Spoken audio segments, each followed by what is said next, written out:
땅에서는 기뻐하심을 입은 사람들 중에 평화로다 하니라. 아멘. 하나님께서 주신 그 말씀 통해서 오늘도 귀한 은혜가 넘치시기를 주의 이름으로 축복합니다. 오늘도 선포하겠습니다.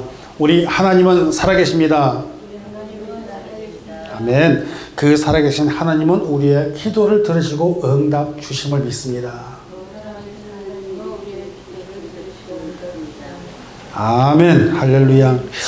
지금은 아직도 대림절 기간입니다. 그리고 마지막 주 네 번째 주간입니다. 이 대림절 맞이하면서 첫 주일부터 촛불부터 이렇게 말씀을 드려왔는데, 첫 번째 촛불은 뭐라고 했냐면요, 소망의 촛불이라고 그랬습니다. 소망의 촛불. 소망 많이 가지셨나요?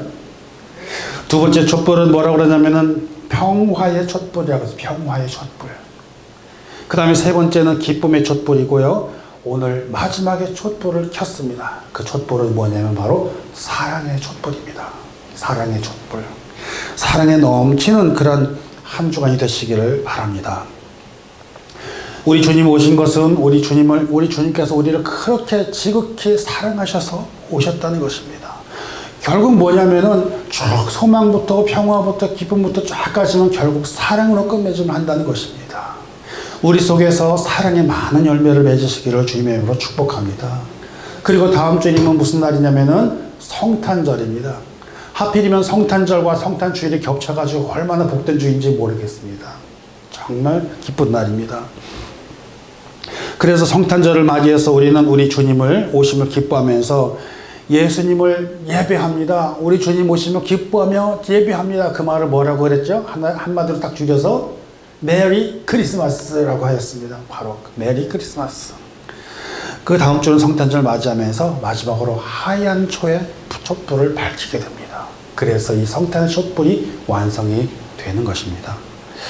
사랑하는 예배자 여러분, 우리 주님께서 오신 것은요, 우리에게 가장 기쁜 소식임을 우리가 믿으시길 바랍니다.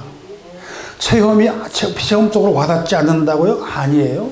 돌이켜보면요, 그 주님께서 오셔가지고 오늘날 우리에게 있으면 우리가 알게 될 때에 주님 오셨다는 것 자체만 하더라도 우리가 얼마나 큰 기쁨인지 모릅니다.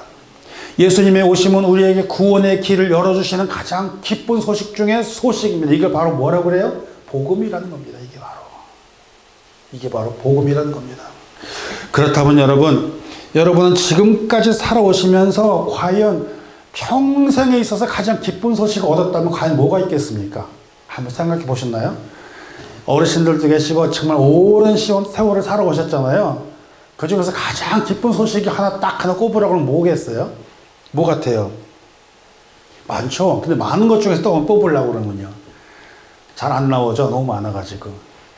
만약에 어떤 분들은 그럴 거예요. 자녀가 결혼을 했는데 오랜 시간 동안 자녀를 얻지를 못해가지고 참 그렇게 열심히 기도를 했는데 그만 오래간만에 그냥 손주가 뜩 생겼대. 기쁜 소식 맞죠? 얼마나 좋으시겠어요. 큰 기쁨 맞습니다. 아니면은요, 정말 가난하고 힘들고 어렵게 지내다가 그 아들이 열심히 공부해가지고 판검사가 됐다는 겁니다. 검사 시험에 고시심 합격 딱 해가지고요. 와, 그럴 때 딱 하는 말이 뭐예요? 고생 끝, 행복 시작. 이러고선 시작하는 거 아니겠어요? 그 참 이상해요. 근데 저도 어릴 때 우리 어르신들에게 들은 말은, 아이고 판검사 돼서 출세하거라, 그런 말을 되게 많이 들었어요. 여러분 그러지 않으셨어요? 아들 보고 공부 열심히 해서 판검사 되라고. 판검사가 그렇게 로망이었나 봐요. 옛날에 그 직종이. 그렇게 하고 나서 보니까는요, 그냥 우리 어머니가 딱 옆에 오시더니 저 어릴 때 너는 꼭 커서 목사님이 되거라. 그러고서는 그 얘기를 하는 거예요. 고개 홀딱 넘어가가지고 제가 어떻게 저희 어머니가 비정한 각오로 아들 보고 너는 커서 반드시 목사님이 돼야 된다. 목사님이 되거라. 그러면서 내가 기도한다 그러는데, 아이고 어머니 비정하게 얘기하시는데 어떻게 저도 비정한 각오로 네 그랬죠. 그랬더니 이렇게 돼버렸잖아요. 여러분 보세요. 말은 그렇게 찰떡같이 잘해놓고서 저는 어떻게 하냐면 사는 건 개떡같이 살아가지고서는요, 청년 때 모습을 보면 얼마나 정말 개떡같이 지내는지 몰라. 제가 지금 돌아보면요. 저는 근데 말씀 준비하면서 이 생각이 탁 나는데 눈물이 팍 나더라고요. 그렇다면 김 목사, 너는 네 인생에서 가장 기쁜 소식은 무엇이냐? 그게 내 속에서 질문이 딱 나는 거예요. 그 답은 역시나 우리 주님이 제 곁에 다시 오신 거예요. 여러분, 바로 그겁니다. 그 기쁨의 소식은요, 주님이 제 눈에 다시 보이기 시작하더라는 것입니다. 여러분, 근데 제가 말은 주님이 다시 보였다고 표현을 했지만요, 사실 주님이 오신 게 아니라 정확히 말하자면 주님이 항상 내 옆에 계셨었습니다. 바로 그거예요. 임마누엘의 하나님이 늘 나와 함께 우리 가정과 함께 있었는데 내가 그 주님을 보지 못했으며 우리 가정에 그 주님이 계신 것을 따라가지를 못했었다는, 바로 거기에 맹점이 있었다는 사실을 발견하게 될 때에 아버지, 내 눈 다시 띄워주게 하시고 주님 다시 만나게 해주니 너무 감사합니다. 지금의 저로서는 그것이 가장 제 인생의 큰 기쁨의 소식인 그 소식이라고 저는 자신 있게 이제 얘기를 합니다. 사랑하는 예배자 여러분, 세월이 지나고 나서 보니까요, 그냥 내 인생에 지나서 최고의 기쁜 소식이 무엇일까 그랬을 때 다시 주님께로 돌아온 그 시간이었더라는 것입니다. 사랑하는 예배자 여러분, 누구나 한 번쯤은 인생에 있어서 가장 최대의 위기를 맞이할 때가 있다라는 얘기를 반드시 하지 않습니까? 저한테도 그랬죠. 남이 아니라. 인간이라는 존재가 늘 그러한 것처럼 아쉬울 때는, 없을 때는 그냥 아쉬우면서 하나님 찾아가면서, 근데 평안하고 배 따뜻하고 그냥 그럴 때는 등 따숩고 배부를 때라고 그러죠. 그럴 때는 내 몸대로 내 마음대로 산다 그럽니다. 저도 그랬습니다. 인생을 자유롭게 살다가 하면서 내 마음대로 살다가 돌아온 탕자 신세가 바로 저였습니다. 그래서 그 말을 줄여서 뭐라고 부르냐면 돌탕이라고 불러요. 돌탕. 곰탕 아니에요. 돌탕이요. 돌아온 탕자였다고요. 그래서 저를 한때는 돌탕이라고 부른 적이 있었습니다. 그런데 제가 가장 위기에 처하니까는 제가 백기 들고 하나님 앞에 항복하고 이제 진짜 하나님 말씀 들을게요. 그러고서 신학교를 가기 시작합니다. 그리고 어떻게 하면 어떻게 하다가 이렇게 지금까지 사역을 하고 있습니다. 그래서 저는 또 이런 얘기를 합니다. 하나님, 베린 몸인데 다시 재생시켜 주셔가지고 리퍼비시라고 부릅니다. 여러분, 리퍼비시라는 거 알아요? 리퍼비시가 뭐냐면은 이런 제품들 공장에서 만들었다가 이게 불량 나가지고 다시 들어가서 고쳐서 나온 거예요. 그게 제 인생이 그렇더라고요. 근데 봐요. 돌탕 인생, 리퍼비시 인생, 그것들이 그냥 우연의 일치가 아니라는 겁니다. 세상에서도 보면은요, 리퍼비시 인생 정말 너무 많습니다. 돌탕 인생 너무 많이 있었습니다. 문제는, 중요한 건 어디냐면은 그걸 발견해야 된다는 것입니다. 그걸 발견해야 된다는 것. 아마도 많은 사람들에게도 이러한 것들이 큰 기쁨의 소식이 아닐까 생각합니다. 인생의 최대의 위기에서 건져내서 살리신 그 하나님의 은혜를 생각한다면 그보다 더 큰 체험이 세상에 어디 있겠어요? 그런데도 그걸 발견하지 못하고, 그거를 느끼지 못하고, 그거를 알지 못하고, 그거를 감사하지 못하고 사는 인생이라면 얼마나 안타깝겠습니까? 그러나 그걸 아는 사람들은요, 너무 기쁜 거예요. 너무너무 기쁘다는 겁니다. 여러분, 우리는 살아가면서 늘 선택을 하면서 살아갑니다. 그래서 어떤 사람은요, 그때 내가 그 선택을 잘했어, 진짜. 그렇게 선택했으니까 지금의 내가 있지라고 말하는 사람이 있습니다. 근데, 그때 그렇게 선택할 거 잘못했어, 안 해가지고 지금 이렇게 실패를 했잖아? 이런 사람도 있다는 얘기입니다. 그러면 여러분 인생 중에서 선택했을 때 성공한 인생이 더 많습니까? 실패한 인생이 더 많습니까? 한번 돌이켜보시길 바랍니다. 오늘날 우리는 믿는 사람들은 이런 말을 합니다. 그래도 내가 기독교를 선택한 일은 정말 잘한 거야. 내가 예수님을 선택한 일은 잘한 거야. 오늘날 내가 이렇게 복되고 잘되고는 은혜로운 자리에 있는 건 내가 주님을 선택을 했기 때문이야 라고 말을 합니다. 맞습니까? 아니요. 엄밀히 말하면 주님은 이미 우리를 선택해서 우리 옆에 계셨다는 사실입니다. 다만 눈이 떠졌다는 것입니다. 사랑하는 예배자 여러분, 조나단 에드워즈라고 하신 분은 18세기에 미국에서 청교도 사역자시 목사님이신데 영적 대각성 운동을 일으키신 목사님이세요. 그분이 그 당시에는 보면요, 현대처럼 지금과 같이 먹거리, 볼거리, 재미있는 거 그런 것도 없는 시대인데 이런 말씀하십니다. 우리가 의지로 결단한 행위, 그것은 어떤 행위냐면 유익해 보이는 쪽으로 선택하는 마음이다 얘기합니다. 이게 무슨 말이죠? 우리가 선택하고 결단하는 것은 자기 자신에게 유익한 쪽으로만 선택을 한다라는 겁니다. 그게 사람의 마음이라는 거예요. 그걸 간단히 두 글자로 딱 하면 이기적인 사람이라는 뜻이 됩니다. 그렇죠? 그 목사님은 그러한 인생들에게 어떤 설교를 하셨냐면요, 믿음으로 의롭게 된다, 요 설교를 하신 거예요. 믿음으로 의롭게 된다. 믿음이라는 걸 잘 기억하셔야 돼요. 믿음으로 의롭게 된다는 그 주제로 이야기를 하시면 사람들이 회개하기 시작합니다. 거기서 부들부들하게 얘기를 했는데도 불구하고 회개하기 시작합니다. 사람들이 하나씩 둘씩 회개하면서, 당시에 보면요, 인본주의가 팽배해가지고 정말 인간들이 정말 다 뛰어넘는 그런 모습들이 많았었는데 하나씩 회개하고 뒤바뀌기 시작하면서 하나님 앞으로 돌아오더라는 것입니다. 인간의 자유의지를 강조하면서 원죄, 그 다음에 무능력, 다시 말하면요, 우리는 아담으로부터 죄의 속성을 가지고 원죄를 가지고 살아나가고 있는데 그걸 부정하기 시작한다는 것입니다.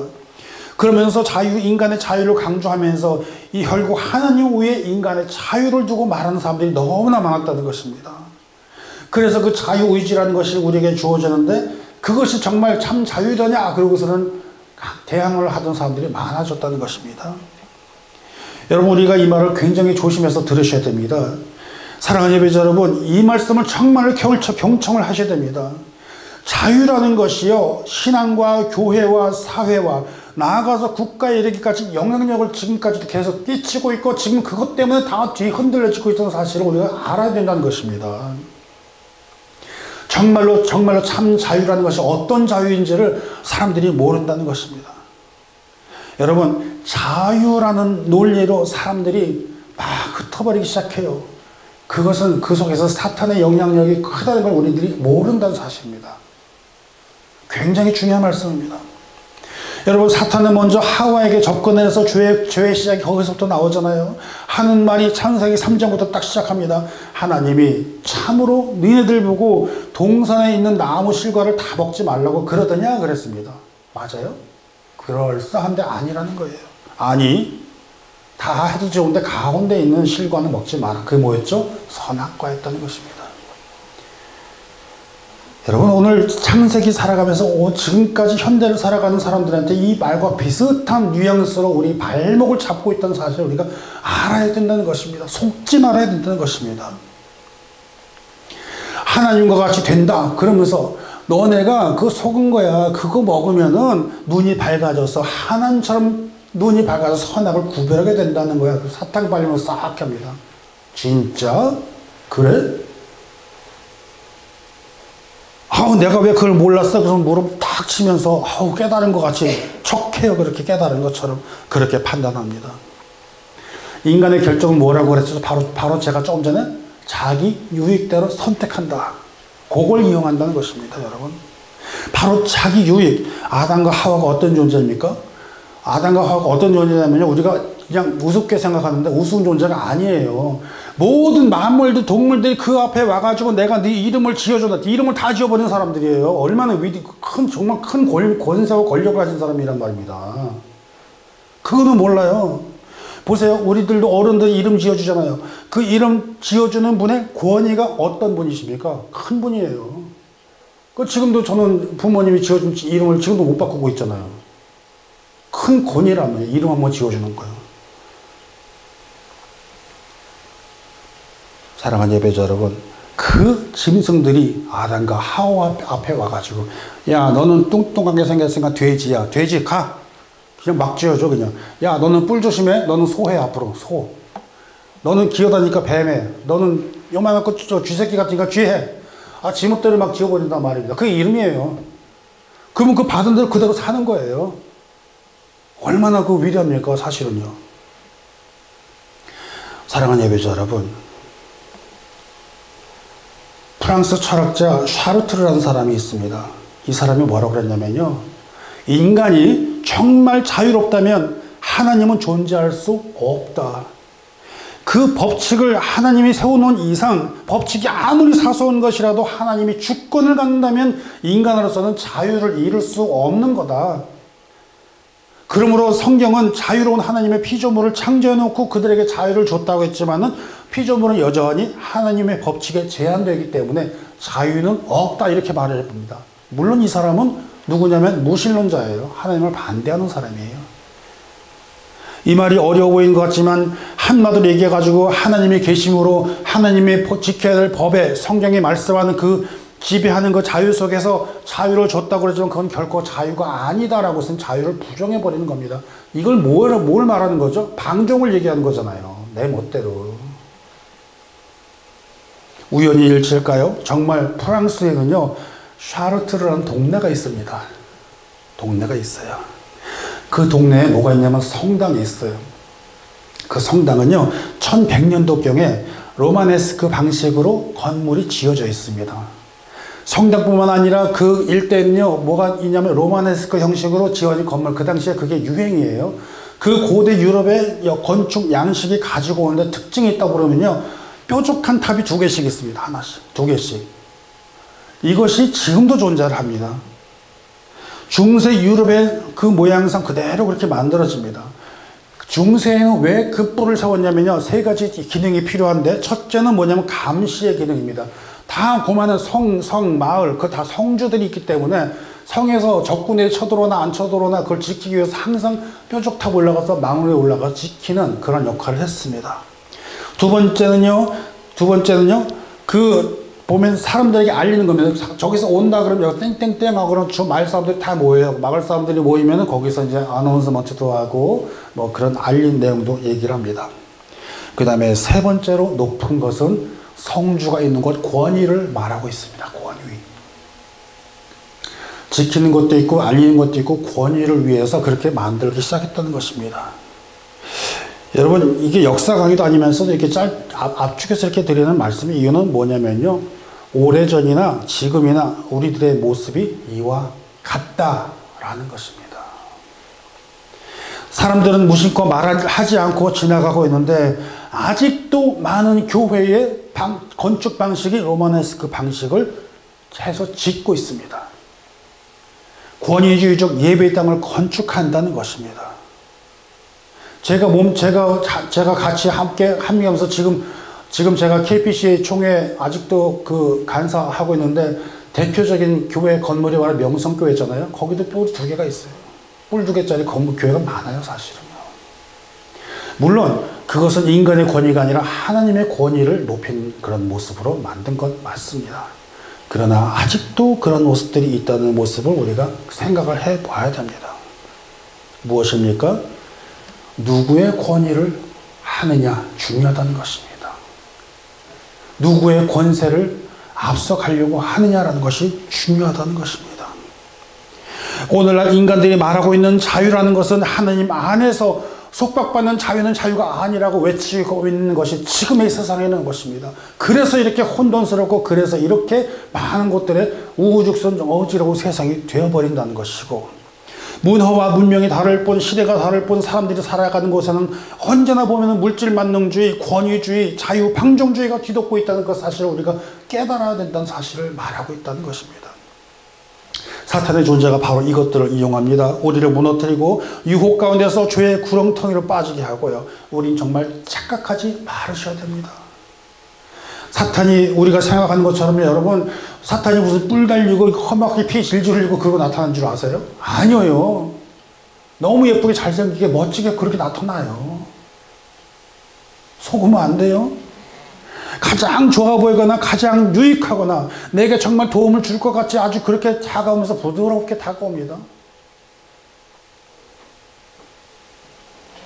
그러면서 너를 위해서 그럽니다 그러면서 포장해가면서 들어온다는 사실입니다. 그러면서 자기 위치와 권위와 권세를 드높이려는 그런 모습을 준다는 것입니다. 지난 봄에도 제가 그런 말씀 드렸잖아요. 길들이는데 마치 강아지 먹이를 주면서 훈련시켰듯이 그렇게 들어온다는 것입니다. 하나씩 잡아서. 사랑하는 예배자 여러분, 다음 주일이면 이제 성탄절입니다. 오늘 본문의 말씀은 큰 기쁨의 좋은 소식을 우리에게 주었다는데 그 좋은 소식은 그냥 소식이 아니라 어떤 소식이냐면 온 백성에게 미친다는 영향을 주는 그 좋은 소식이라는 것입니다. 그리고 그 소식을 주시기 위해서 천군 천사가 위에서 지키고 있고 천사들이 내려와서 이 소식을 전했습니다. 그런데 중요한 것은요, 높은 지위에 권위 있는 사람한테 준 것이 아니었습니다. 양치고 추위와 싸워서 남에게 천대받고 멸시받고 있는 목동들에게 전해주었습니다. 그리고 그 아기 예수님은 낮고 낮은 가축들이 머무는 곳에서 편안한 요람이 아니라 짐승들의 먹이통 그 위에 강보에 서서 누웠다는 사실입니다. 사랑하는 예배자 여러분, 오늘 이 시간 주님이 오심을 다시 한번 생각하시는 마지막 대림절 주일이 되시기를 바랍니다. 주님의 오심은 어디로 오냐면 가장 낮은 곳으로 오셨다는 사실입니다. 취급도 못 받던 목자들에게 천군의 보호하신 가운데서 천사가 목자들에게 메시아의 오심을 소식을 전합니다. 이것은 정말 엄청난 귀한 소식임에도 불구하고 너무나 상대적으로 초라한 곳에서 시작이 되었습니다. 부자가 아니라 권세자가 아니라 불쌍한 가난한 자들에게 예수 그리스도가 오셨다는 사실입니다. 우리 주님 그냥 나팔 불고 그냥 다 끌고 오신 게 아니라 가장 낮은 곳으로 오셔서 우리 주님 오신 모습을 바라보면 우리가 바라볼 것은 뭐냐면요, 첫째로 우리 주님은 가난한 자들, 낮은 자들, 그들에게 오셨습니다. 먼저 돈이 없고 힘 없고 불우한 자들 우리 보고 생각하라는 것입니다. 누구를 돌아보라고요? 이웃을 돌아보라고요. 그들에게 주님을 찾아온 것입니다. 우리가 이번 성탄절 12월 달이 맞이하면서 첫 주일서부터 마지막 주까지 목요일마다 가서 섬기고 있잖아요. 지난번에도 목요일날 갔더니 할머님들이 얼마나 좋아하시는지 몰라요. 너무너무 좋아하시는 거예요. 사랑하는 예배자 여러분, 사람들이 그래요. 개척교회 교인들 없으면서 당신이 어떻게 그렇게 다니냐고. 아니, 하나님의 은혜로 다니고 있습니다. 하나님의 100% 하나님이 이끌어 주셔서 가고 있습니다. 질러버리니까 감당하게 해주시더라고요. 사랑하는 예배자 여러분, 왜 그렇게 하겠습니까? 제가 주님께 받은 빛이 있어서 그렇습니다. 여러분도 주님께 받은 빛이 있잖아요. 주님 바라보고 하나님 생각하며 이웃들 보는 그리스도의 사랑을 전하는 우리들이 되어야 될 줄로 믿습니다. 둘째로 가난한 자들이라는 것은요, 세상적으로 가난한 자들이라고 볼 수도 있겠지만 여러분, 영적으로 볼 때 우리의 심령의 상태가 낮은 곳으로 임하신다는 것입니다. 누굽니까? 바로 마태복음 5장 3절에 심령이 가난한 자를 가르치고 있다는 것입니다. 우리에게 바라시는 것은 심령이 가난한 자가 되라고 주님이 말씀하시는 것입니다. 인간들이 쌓아올리는 바벨의 교만의 바벨탑에 거기에서 권위주의적으로 인간 방종주의에서 속하지 말고 거기는 그렇게 나가면 하나님의 심판 경고가 시작된다는 것을 우리가 깨달으면서 우리 주님 어떻게 오셨나요? 인간으로 오셨고 성장하시면서 공생에 마치고 다시 오시는 그날 진정한 심판이 있다는 것을 우리가 정말 잊어버리면 안 된다는 것입니다. 아직도 많은 사람들은 2000년이 지난 지금 오늘날까지도 사람들은 즐거움으로 살려고 합니다. 자기 힘으로 살려고 그럽니다. 그러나 주님이 오신 것은 저와 여러분 우리 모두에게 인간에게 가장 기쁜 소식, 그것을 주시기 위해서 오셨다는 사실을 믿으며 나아가는 저와 여러분 되시기를 주님의 축원합니다. 세상 사람들에게 버려지고 소외되고 가난하고 힘겨운 삶을 살아가는 수많은 사람들이 세상에 얼마나 많은지 몰라요? 드라마 소설 주인공처럼 살아가는 사람은 정말 그렇게 많지 않아요. 그들은 금수저라고 하고 우리는 흙수저라는 표현을 하지만은 제가 이 말씀 준비하면서 참 거참 그랬어요. 왜요? 예수님 탄생부터 그래요. 예수님 탄생부터. 우리는 그런 얘기 잘 안 하고 지나가는데 가만히 생각해 보세요. 예수님이 누구한테 태어났어요? 마리아. 그쵸? 근데 마리아가 결혼했어요? 정혼만 했지? 결혼식 했어요? 그러니까 우리가 보면 뭐예요 이게? 아주 미혼모 같은 그런 스타일로 태어나신 거예요. 요셉이 아버지예요? 아니, 양자예요. 사실은 따지고 보면요. 그거 아세요? 맞잖아요. 맞잖아요. 양아버지예요. 사실은요. 참 이런 일이 있네. 제가 그러면서 예수님 태어나신 태생부터도 미혼모도 아닌 미혼모랑 비슷한 처지로 태어나시고 요셉이 양아버지고 성경은 그런 말 안 했지만은 정말 태어남 자체부터도 정말 낮고 낮은 곳 서럽게 나오신 거 아니에요. 그러나 여러분 주님 앞에서는 금수저도 흙수저도 없다는 사실을 믿으시기를 바랍니다. 그들이 추구하는 즐거움이라는 것과 표현, 자유라는 것은 하나님 안의 행복을 가져다 주지를 못합니다. 주님이 오신 이후에 지금까지 2000년이 지나도록 이 세상에 가장 영향력을 많이 끼친 분이 세상에 누군가 보세요. 예수님 한 사람밖에 없어요. 그렇잖아요. 오늘 성경 말씀에 이렇게 얘기합니다. 지극히 높은 곳에서 하나님의 영광이고 땅에서는 하나님이 기뻐하신 사람들 중에 평화로다. 평화로다. 평화로다. 이것이 바로 기쁜 소식임을 믿으시기를 바랍니다. 저와 여러분의 인생 가운데서 가장 아름다운 기쁨의 소식이 되시기를 주님의 이름으로 축원드립니다. 마지막으로 우리 하나님의 마음을 한번 생각해 보기를 바랍니다. 하나님의 마음. 역지사지라는 말이 있으면 입장 바꾸어 생각해 보라는 거예요. 오래전에 패션 오브 크라이스트라는 영화가 있었습니다. 거기 영화관을 저는 안 가는데 그거는 보러 갔어요. 영화관에서 보고 있는데 스크린에 예수님께서 십자가 달려 돌아가시는데 스크린이 이렇게 뭉치기 시작을 해요. 물방울처럼. 그러더니 그게 쭉 떨어지는데 물방울이구나 생각하는데 거기서 가슴이 팡 하는 거예요. 하나님의 눈물을 표시했구나.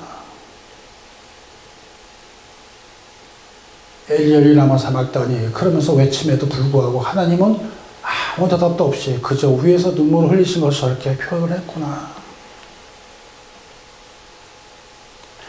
그렇습니다, 여러분. 우리에게는 주님이 오신 것이 기쁨의 소식인데 입장을 바꾸어서 하나님은 그 아들 보내시고 육신이 찢기고 죽음을 맛보게 해야지만이 됐던 그 가슴 아픈 이야기가 하나님에게는 성탄의 이야기입니다.